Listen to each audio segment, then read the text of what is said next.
I'm 10 years old. This is the week of spring break. And my parents decide, we're going to take you to Africa. This little 10-year-old and the rest of my family. So we go to Ethiopia where my mom grew up. It's where my grandparents were missionaries. And one day, we're walking down Main Street of Addis Ababa. 5 million people in this city. And we're walking down the street, the few little white boys and a little white girl. You could tell we caused a bit of a commotion. There's not very many white people that go to Africa. So everywhere we went, there was this little crowd of people kind of watching us. And this one time, we're walking down the street, and I saw something I'd never seen in Canada before. There was this woman, and she had this odd walking contraption so that she could get around. They don't have very good health care. That's what she had to resort to. And I was staring at her, transfixed by this odd scene. And then, all of a sudden, she puts her hand out, and she says, in perfect English, "Come, come." And I don't know what it was, but she had hypnotized me almost. I was transfixed, I was obsessed, and I was following her. The rest of my family was walking alongside me, and then they turned off into a side shop to look for souvenirs. And I didn't see it. And I kept walking, following this weird hypnosis. And had I gone 3 meters more into the throng of Ethiopians, I don't think I would have been seen again, to be honest. 10-year-old me didn't understand it, but as she was beckoning me forward, my mom turned around and saw little Jamie and my little brother also, Justin. We weren't there, and she yelled at us and broke whatever hypnosis I was under. And I realized, I need to not go that way. And I went and joined my family. But for that little short time, I was obsessed with this woman. It's kind of scary to think what could have happened. And my 10-year-old brain also might have made up a little bit of that, but that's what adult me looks back and sees now. But either way, what I want you to draw from that is that moment of hypnosis and that obsession that I had. Because we all have obsessions in our lives in different ways. Obsession has become a dirty word. It doesn't necessarily have to mean sinful things, but in fact, the definition of obsession, just so we're all using the same one, is an idea or a thought that preoccupies the mind continuously or intrudes on it. So for that minute of walking down the street, I was obsessed with this odd person in front of me. Now, that's kind of a scary view of it. I also get obsessed when I'm buying new technology. Some of you are probably like me in the same way. Before I go to buy a new device, I'm reading about it, I'm thinking about it, and I'm talking about it. Kathy's not here this morning, but she can attest to this. She gets sick of the devices I have before I've even bought them. It's just always on my mind. Anybody else? No show of hands, but anybody else obsess over your possessions like I do? Just think about it. Any possessions that you're so excited you're going to get, that's all you think about. When you get it, you're thinking, I just want to use it. And you're talking about it. It's intruding on your mind continuously. I'm going to venture to say yes, because all of us have this consumeristic side to us where we love our possessions. In fact, most of us would say we have too many. If you don't think you have too many, I dare you to move. And as soon as you move, you will know you have way too much stuff. And as you give it away, it'll probably be hard, because even though it has no use to you, you still want to keep it. This morning, we're going to look at the parable of the rich fool. And we're going to tie in this idea of possessions into it. But before I do, I want to give you just a little talk on parables, because it's not something that we often have in our teaching today. But parables are stories, fictional stories that Jesus told to teach his followers and the crowds that would surround him. He would always take something from their everyday life, something that they were all familiar with, and he would usually put a little twist on it to indicate or to express the teaching that he had. So as we go into the parable of the rich fool, I want you to look for the twist. Try and see what Jesus is catching his listeners off guard with, because that is going to contain the thrust of his teaching.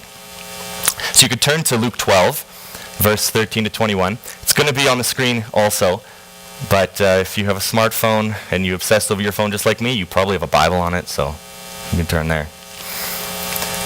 It's Luke 12, 13 to 21. Luke starts by saying in verse 13, "Someone in the crowd said to him, 'Teacher, tell my brother to divide the inheritance with me.' But he said to him, 'Man, who made me a judge or arbitrator over you?' And he said to them, 'Take care and be on your guard against all covetousness, for one's life does not consist in the abundance of his possessions.' And he told them a parable, saying, 'The land of a rich man produced plentifully. And when he thought to himself, What shall I do? For I have nowhere to store my crops. And he said, I will do this. I will tear down my barns and build bigger ones. And there I will store all my grain and all my goods. And I will say to my soul, Soul, you have ample goods laid up for many years. Relax, eat, drink, be merry.' But God said to him, Fool, this night your soul is required of you. And the things you have prepared, whose will they be? So is the one who lays up treasure for himself and is not rich towards God." Is that just anybody's picture of retirement, by the way? Have enough goods laid up so I can eat, drink, relax, and be merry? That sounds like a good life. We'll come back to that. Before I dive into the parable itself, Luke frames that parable with this man coming in and accusing his brother of not sharing the inheritance. This is one of those first century things that doesn't always translate, but this would have been the younger brother.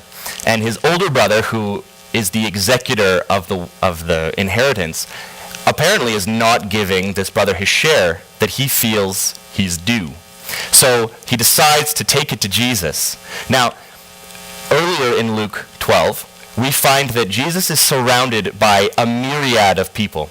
We don't use the word myriad often, and it means tens of thousands or thousands upon thousands of people. I don't think Luke actually counted who was there, or somebody had a clicker and was going through the crowds. So all we need to take away from is this was like the most, the craziest Trump rally times 5. That's what we're looking at right now. And this man thinks it's a good time for me to bring up my grievance with my brother. And so he fights his way through the crowd. He gets to the front. Everybody is going to be shouting at Jesus, right? They have things they want to say. They have questions they want answered. And Jesus hears this one and he says, that's the guy I need to talk to. But he doesn't answer the man's complaint at all.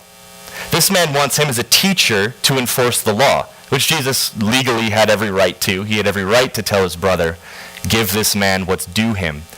Instead, Jesus hits at the mentality, the issues that are underlying this man's public complaint against his brother. Brothers fight all the time, right? I grew up with a family of brothers, and we got so sticky that on a road trip, if you would cross the little seam that divided our seats, you would cross the line and pay the fine. We imposed a tax, and that tax was... It worked on our road trips. My parents hated it, but brothers fight. This, though, is taken to a whole other level. This brother wants to publicly humiliate his other brother into giving him what he thinks he's owed. This brother has an obsession over this inheritance he thinks he deserves. Legally, we don't know. We don't get to see the case play out. But we know Jesus, as usual, gets behind the issue. And he says, take care and be on your guard against all covetousness. For one's life does not consist in the abundance of his possessions. I think that is a message we all need to hear today. Your life does not consist in the abundance of your possessions. Your life does not consist in your phone and your computer. And I say most of these to myself first and then to you. Your life does not consist in the furniture of your house, in the car that you drive. No. Be on your guard against it, Jesus says. And obsession takes different forms. When we're obsessed with money, we say we're greedy. When we're obsessed with somebody else's belongings, we say you're coveting. When we're obsessed with work, we say you're driven. Kind of funny how sometimes you can be obsessed with things and it's okay. So that's what Jesus is hitting at in this parable. It's not anti-wealth. It could be the poor fool and it would still have the same effect. It's not anti-wealth. It's not anti-financial responsibility. How many of you, as you watched or as you heard the rich man tearing down his barns to build bigger ones, you thought, hey, that's what I want to do with my TFSA and my RRSPs? Because that's good financial practice, isn't it? Save for the future. But so that's not what Jesus is teaching against in this. Very important. Parables have one purpose, one thrust. Jesus isn't trying to teach a bunch of things with this story. He's hitting at covetousness and possessions. So did you catch the twist in this parable, by the way? Did you catch the twist where the rich man says, I will say to my soul, soul, you have ample goods laid up for many years. Relax, eat, drink, be merry. But God said to him, fool, this night your soul is required of you, and the things you have prepared, whose will they be? That's the twist. That's the thrust. This man stored up his possessions, was proud of his possessions, protected his possessions, and now they will be nothing more than an inheritance, much like that earlier brother is trying to get. And Jesus finishes this by saying, this is what happens to the man who stores up treasures for himself instead of being rich towards God. I think it's important that we sift through what he's really getting at, because he's not saying don't save for your future. He's not saying be fiscally irresponsible and spend what you have now and not put away for later. But he is saying your possessions, your money, your wealth, all of these things you feel entitled to, they're worth nothing once you die. They're worth nothing once you pass. This parable challenges our culture's conceptions of possessions. We have so much stuff in our lives. Like I said, if you don't believe it, go move. We also put so much value and trust in our possessions and in our own financial security. Jesus is challenging those conceptions with this parable. It's not strictly about money. It's about all of our possessions. Everything you call your own. Your house, your car, your money, your clothes, your furniture. All of these, we are presented with the following choice regarding. Jesus says, store up treasures for yourself or be rich towards God. Our sinful nature tends toward greed. Jesus says the Spirit in us leads a different way. I'm going to take some time to explain three things. This is what I want you to take away this morning. There's three ways that we overcome greed in our lives we can take from this parable. The first is to maintain generosity. The second is to build an eternal legacy. And the third is to redefine retirement. So that's what I want you to take away this morning. I tried to make them little pithy phrases you can remember.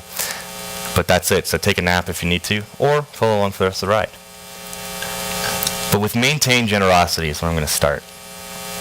The foolish man developed selfish plans for his money. So remember, he says, I have all of these goods, all of these possessions stored up. I'm going to put them in my barn, and I am going to not work the rest of my life. Relax, eat, drink, and be merry. Very inward focus, very selfish. No part of that has room for other people in his life. Christianity is a faith about others. Plain and simple. If we can break it down, it's about reconciliation with others with God. This rich man had no room for others in his life. The greatest act that our faith is built on.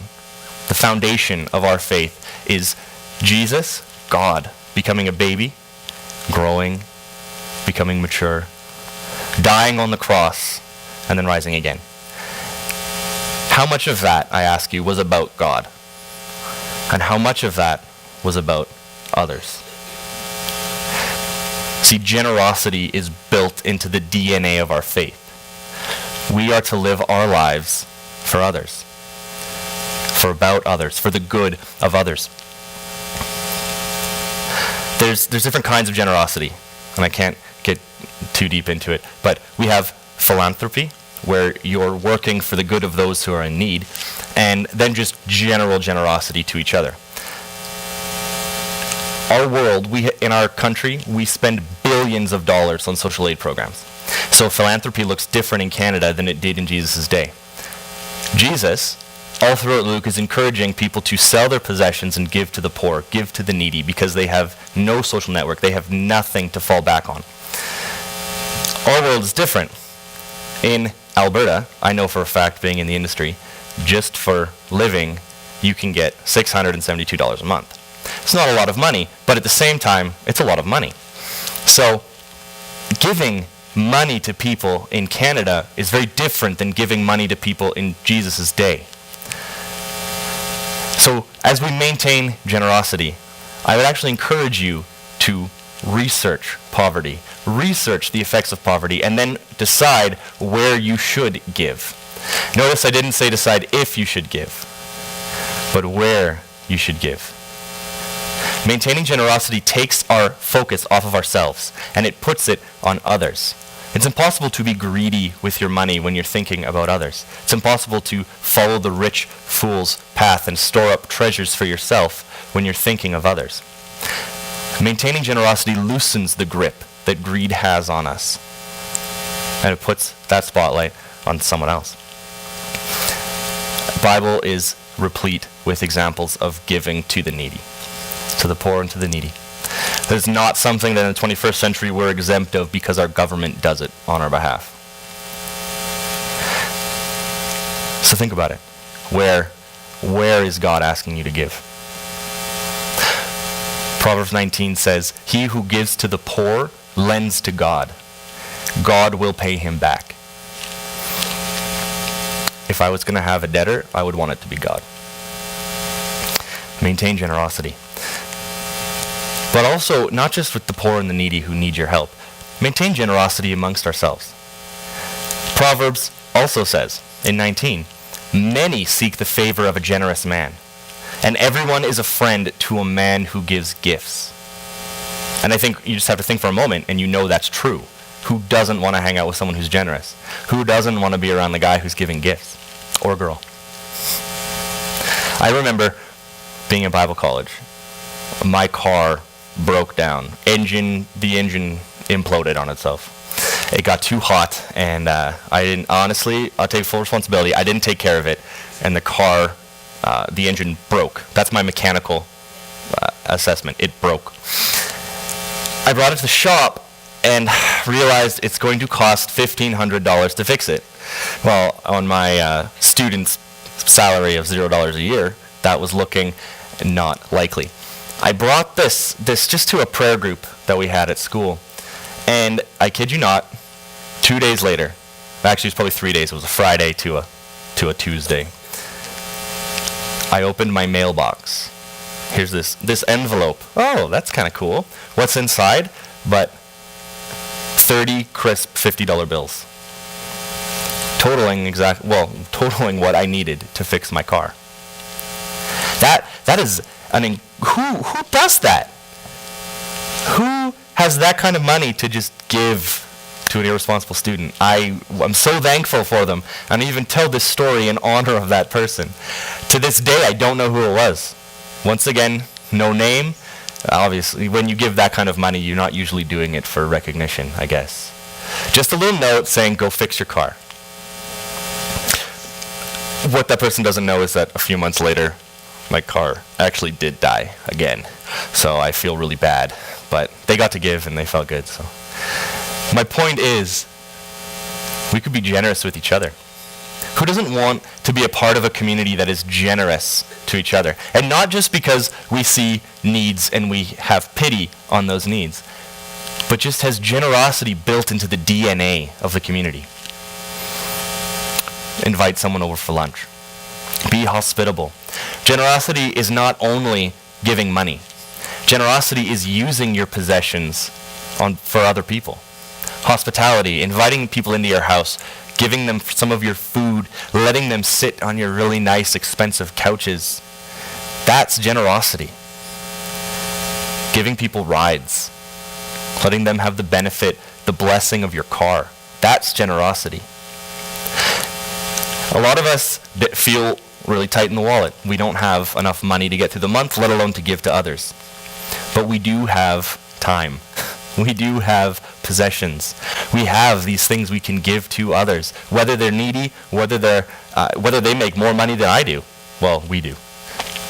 We have things to offer, and that is generosity. And that is what the rich fool was lacking, which is why God said, "Fool, all of your possessions will be taken from you this very night. And what will it do for you?" Which leads into the second point that I have this morning. Build your eternal legacy. The rich man died, and where did his possessions go? They passed on to his heir. We don't hear about it in the story, but it's implied, because that's what happens when you die. I found out that legacy, we don't use it this way anymore, but legacy is actually a legal term that refers to the money that is passed on when you die. The money and the possessions that you pass on to your heirs. That's what your legacy is. We've started to use it in different ways now, rightfully so, because our lives are more than the possessions that we pass on. But that's a legacy. So my encouragement to you this morning is start to build an eternal legacy. Start to impact people now in ways that will be felt for eternity. The money that we have, the possessions that we have, we can do great things with them now, but eventually they're going to rot. Moths will eat them and rust will take them. But the impact that we make on other people will last. Imagine being in eternity, Christ comes back, and you get to walk the streets of whatever eternity looks like, and you get to see the people you've had an impact on throughout your life. This is the person I gave groceries to one month because they just lost their job and needed a hand up. Really good to see you here. This is the person I was too nervous to share Christ with for years in our relationship. But eventually, I summoned the courage, and they accepted Christ, and they're here. That's your eternal legacy. This is the child that I thought wasn't paying attention in Sunday school when I slaved away as a teacher. But look at them now. That's your eternal legacy. These are things that last. These are things that matter in the long run. What's the average lifespan of a human? 80 some years old. Women get a few extra years than men do.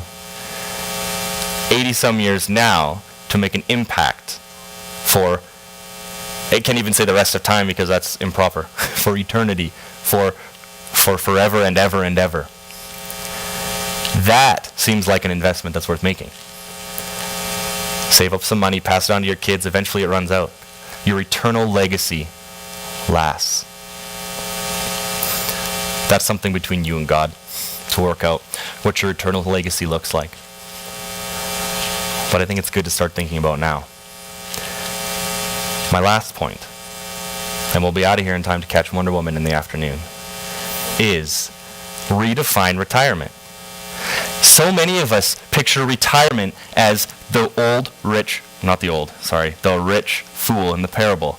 I'm going to save up enough so that I can relax, eat, drink, play golf, or frisbee golf, whatever you're into, and just enjoy the last few years of my life. I hate to break it to you, but that is a very self-centered view of retirement, isn't it? I'm going to work my life, I'm going to do my dues for society, and then I'm just going to relax and take a ride. I think a lot of us, we're instilled with that view of retirement. I'm still young, I don't think too much about retirement, but at the same time, that's what I want. I want to be able to just kick back on a beach for 40 years of my life. I'm going to retire early, apparently. But I think the way you view retirement now really affects, it affects what it's going to be like then, but it also affects your mentality in the here and now. What if retirement wasn't when you kick back and relax? What if retirement was when you kicked up, when you took it to the next level, when you did the Nike, just do it, in the kingdom of God? What if when you were freed from having a full-time job, you could spend that time building your eternal legacy and building the kingdom of God? What if right now you decided to get on top of your finances, to be smart with your money, to start saving for your future so you could free yourself of the burden, I sound like a banker, free yourself from the burden of a job and spend your time serving God? Redefine retirement, guys. We get 80 years, 85 if we're a woman. That's not very much to make an impact in this world. Redefine retirement. I don't have any financial advice for you on how to get to retirement. You're going to have to figure that out on your own. But the way we view retirement affects how we live now. It affects the goals we have. It affects the obsessions that we have. How many of you, when I said you have obsessions, you're obsessed with your retirement and with this future that you've pictured of relaxation and golf? Redefine retirement.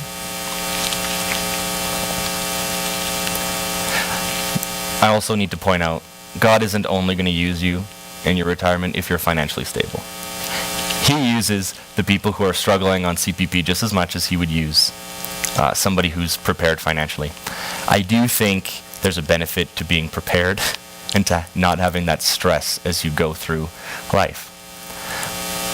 But focusing on retirement as a way to selfishly enjoy pleasures of life will not bring returns for eternity. Finances are about, so what I understand. In conclusion, the words everybody loves to hear on a Sunday morning.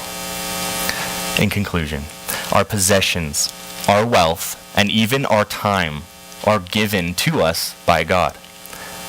Think about this. The world is his. That means the oil we draw from the ground, that's his. The oceans, we transport said oil once we get pipelines in, those are his oceans. The molecules that bind together to create the money that we have our security in, those are his. So often we develop a sense of entitlement over them. We use it to make our lives easier. We use it to plan for this future where we kick back and enjoy the sun. Jesus understood this. He was a man. He understood the temptations that we face. And so he taught us to look outside of ourselves with our possessions. As we maintain generosity, we keep our focus on the people around us instead of just on ourselves. By building an eternal legacy, we ensure others will be reaping the rewards of our work for the rest of eternity. And by redefining retirement, we understand that isn't the finish line. And there is plenty of kingdom work to be done in our golden years. Becoming rich towards God is as simple as looking after other people instead of luxurious wants. Our income bracket does not exclude us, however high or low. So I want you to take this parable this week. Do what Jesus wants with it. I want you to ponder it. I want you to read it again. And I want you to think, how does this apply to my life, to my financial decisions, and to how I spend my time with others?